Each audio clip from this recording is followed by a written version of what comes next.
തൃശൂർ മറ്റത്തൂരിൽ കോൺഗ്രസ് വിമത panchayat president BJP. പിന്തുണയിലാണ് Tessy Jose കല്ലറയിലിന്റെ വിജയം. DCC നിലപാടിൽ പ്രതിഷേധിച്ചാണ് 8 കോൺഗ്രസ് അംഗങ്ങൾ രാജിവെച്ചത്. വിവരങ്ങൾ സാനു കെ സജീവ് നൽകും. സാനു, ഈ 8 കോൺഗ്രസ് അംഗങ്ങൾ ഇന്ന് രാവിലെ രാജിവെക്കുന്നത് പ്രസിഡന്റ് തെരഞ്ഞെടുപ്പിന് തൊട്ട് മുൻപാണ്. ഇപ്പോൾ ബി.ജെ.പിയുടെ പിന്തുണയിൽ കോൺഗ്രസിന്റെ ഔദ്യോഗിക നേതൃത്വത്തെ എതിർത്തുകൊണ്ട് രാജിവെച്ച അംഗങ്ങളിൽ ഒരാൾ ഇപ്പോൾ പഞ്ചായത്തിന്റെ പ്രസിഡന്റായി, അല്ലേ?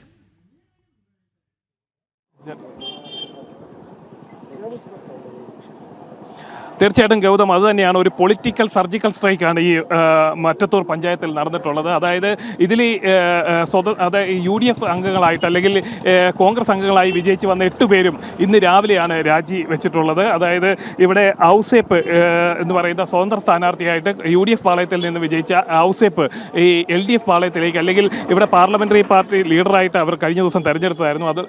അദ്ദേഹം പൊടുന്നനെ LDFന് പിന്തുണ നൽകി പോയതോടുകൂടിയാണ് UDFന്റെ 8 അംഗങ്ങൾ രാജിവെച്ച് മാറുന്ന ഒരു സാഹചര്യമുണ്ടായത്. തുടർന്ന് BJPയുടെ പിന്തുണയോടുകൂടി പഞ്ചായത്ത് പ്രസിഡന്റ്, സ്വതന്ത്ര പഞ്ചായത്ത് പ്രസിഡന്റായിട്ട് വന്നിരിക്കുകയാണ്. എന്തായാലും ഇപ്പോൾ മറ്റത്തൂർ പഞ്ചായത്തിൽ നിന്ന് വിജയിച്ചിട്ടുള്ള അതുൽ കൃഷ്ണ നമ്മളോടൊപ്പം ചേരുകയാണ്. എന്തായാലും ഈ അതുൽ കൃഷ്ണ ഈ സമൂഹ മാധ്യമങ്ങളിലടക്കം യൂട്യൂബിലടക്കം ഈ പഞ്ചായത്തിന്റെ അഴിമതി കഥകളൊക്കെ തുറന്നു കാട്ടി വന്ന ഒരു ചെറുപ്പക്കാരനാണ്. ഇവിടെ NDA സ്ഥാനാർത്ഥിയായിട്ട് വലിയ വിജയം നേടിയിരിക്കുകയാണ്. ഇപ്പോൾ BJPയുടെ പിന്തുണയോടുകൂടി സ്വതന്ത്ര സ്ഥാനാർത്ഥിയായിട്ട് വിജയിച്ച ടെസ്സി പഞ്ചായത്ത് പ്രസിഡന്റായിരിക്കുകയാണ്. എന്താണ് ഈ ഒരു തീരുമാനത്തിലേക്ക് എത്താണ്ടാക്കാൻ? 23 വർഷക്കാലമായി ഇവിടെ CPM ഭരണമാണ് ഇവിടെ കാഴ്ചവെച്ചുകൊണ്ടിരിക്കുന്നത്. ഇവർ ഏകപക്ഷീയമായി എടുത്ത ഒരുപാട് തീരുമാനങ്ങളുണ്ട്. പിന്നെ അതുപോലെ തന്നെ ഇവർ ചെയ്തേക്കണ അഴിമതികൾ, ഈ അഴിമതികൾ മൂടി വയ്ക്കാൻ തന്നെ ഈ എന്താ പറയുക, നമ്മൾ ഒരുപാട് കാര്യങ്ങൾ നമ്മൾ പുറത്തു കൊണ്ടുവന്നിട്ടുണ്ടായിരുന്നു. ഈ പ്രാവശ്യം ഇവർക്ക് 10 സീറ്റാണ് ഇവിടെ കിട്ടിയിട്ടുണ്ടായത്. അങ്ങനെ ഇവർക്ക് എന്ത് വില കൊടുത്തും ഇവർ ഭരണം കിട്ടണം എന്നുള്ള രീതിയിൽ തന്നെ ഒരു UDF വിമതമായിട്ട് മത്സരിച്ച ഒരാൾക്ക് ഇവർ സപ്പോർട്ട് കൊടുക്കുന്നത്. അപ്പോൾ നമ്മൾ തീർത്തും എന്താ പറയുക, സ്വതന്ത്രമായുള്ള ഒരു സ്ഥാനാർത്ഥിക്കാണ് നമ്മുടെ പിന്തുണ നമ്മൾ കൊടുത്തതും. കാരണം നമ്മുടെ മറ്റത്തൂരിലെ ജനങ്ങൾ ഈ ഭരണവിരുദ്ധ വികാരത്തിലാണ് ഈ പ്രാവശ്യം ഇലക്ഷന് നേരിട്ടത്.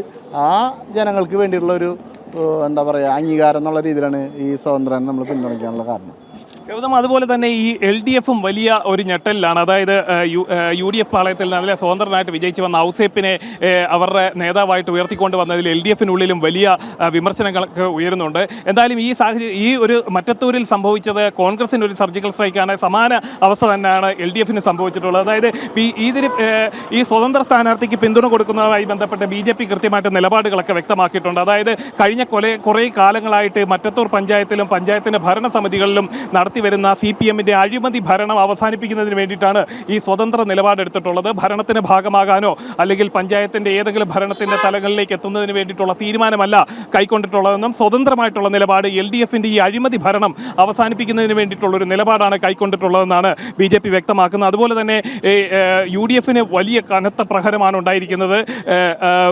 തൃശ്ശൂർ കോർപ്പറേഷനിൽ ഉണ്ടായതിന് സമാനമായിട്ടുള്ള ഒരു തിരിച്ചടി മറ്റത്തൂരിലും സംഭവിച്ചിരിക്കുകയാണ്. ഓക്കെ, മറ്റത്തൂരിൽ ഇപ്പോൾ കോൺഗ്രസിന് കനത്ത പ്രഹരമായി 8 അംഗങ്ങൾ രാജിവെച്ചിരുന്നു. ആ രാജിവെച്ച അംഗങ്ങൾക്ക് BJP പിന്തുണ നൽകി. ഇപ്പോൾ കോൺഗ്രസിൻ്റെ വിമത നേതാക്കന്മാരുടെ നേതൃത്വത്തിൽ അവിടെ ഭരണം മറ്റൊരു ദിശയിലേക്ക് പോകുകയാണ്. കോൺഗ്രസ് നേരത്തെ വിമതന്മാരെ പാർട്ടിയിലേക്ക് തിരിച്ചെടുത്തു എന്നതിൻ്റെ പേരിലാണ് പഞ്ചായത്ത് പ്രസിഡന്റ് തിരഞ്ഞെടുപ്പിന് തൊട്ട് മുൻപ് 8 കോൺഗ്രസ് അംഗങ്ങൾ രാജിവെച്ചത്. സാനുവാണ് വിവരങ്ങൾ നൽകിയത്.